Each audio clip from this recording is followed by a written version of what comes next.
Welcome back, everyone. I'm here with a very special guest today, Alan Grimes. Thank you so much for joining me today. Thank you very much for having me. Yeah, of course. He is an author, and he's actually having a book signing tomorrow. So here is his book. It's called When the Lantern Swings, and I'm just so excited to hear all about it. So let's just start off from the beginning. Tell us a little bit about when you first started your writing journey, how it came to be. Well, it's an interesting story. When I was a kid, a long time ago, I'm a product of President Johnson's War on Poverty. He had a program called RIF, Reading is Fundamental, and there was a little van that came around to the neighborhoods every week, and you could take out a book for free as long as you could write your name and knew your address. So I wandered up to the truck. One day, I think I was 4 or 5 years old, and got out a book. I didn't know what book to get, so I looked and I got Grimm's Brothers Fairy Tales because it was similar to my last name. So I got into kind of the that type of fairy tales, the kind of not really gothic, but more serious fairy tales of that type. And then that started my reading journey. So as an avid reader, naturally, I gravitated to writing.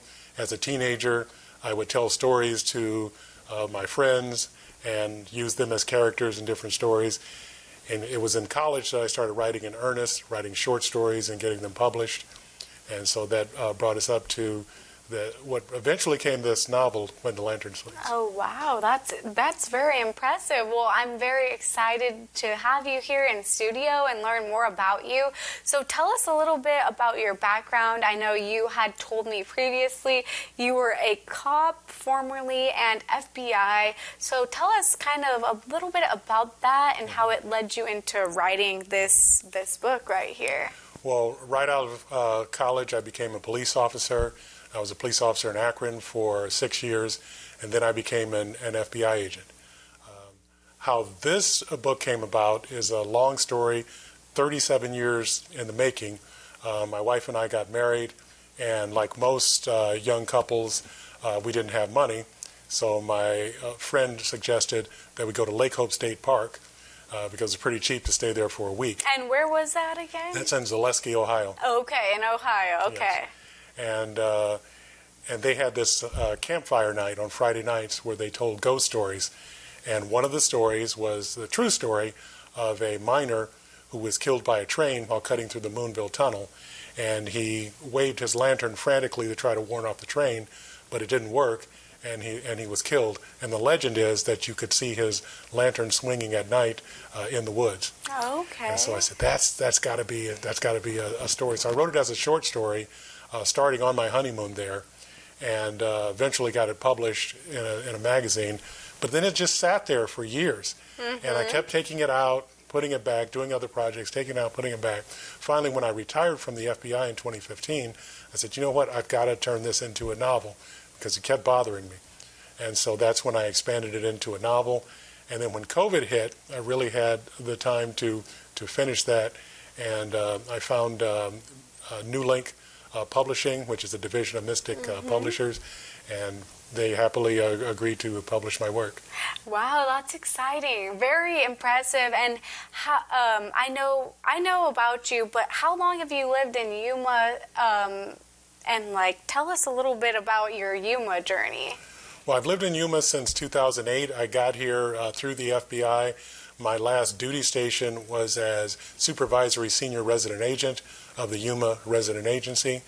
And then I stayed there until I retired here in 2015 and just continued to live here after retirement. Okay, perfect. Well, I mean, that's amazing because it brought you here and you brought this amazing book here. So tell us a little bit about your book signing that's happening this Saturday at the Yuma Foothills Library. Yes, it's going to be Saturday at the Yuma Foothills Library from 3:30 to 5 p.m. The event is free. There'll be a dramatic reading, and then I'll take questions, and then I'll do the signing and sell books for anybody who wants them. Well, that's very exciting. I bet you feel very proud of it. What's your favorite part been so far? My favorite part is the beginning, because the opening, I get my ideas as tiny little movie clips. And the movie clip I got for this story was a cop bending over a body on a trail that used to be train tracks, but the rails were removed years ago. And so it looks like she's been run over by a train, but he's trying to figure out how could she have been run over by a train when there are no tracks. Oh, wow. And so then I expanded the story from there. So that's my favorite part, the opening, because I at least think it really grabs you. Well, I can't wait to read this. Thank you so much for gifting it to me. A signed copy, folks. Look at this. Well, you could get one of your own if you attend his book signing, and that will be on Saturday. And I'm so excited. I hope you guys are too. We'll have all that information on our website at kyma.com. So thank you so much for joining me in studio today, and can't wait to hear about the book signing and maybe even I'll attend as well.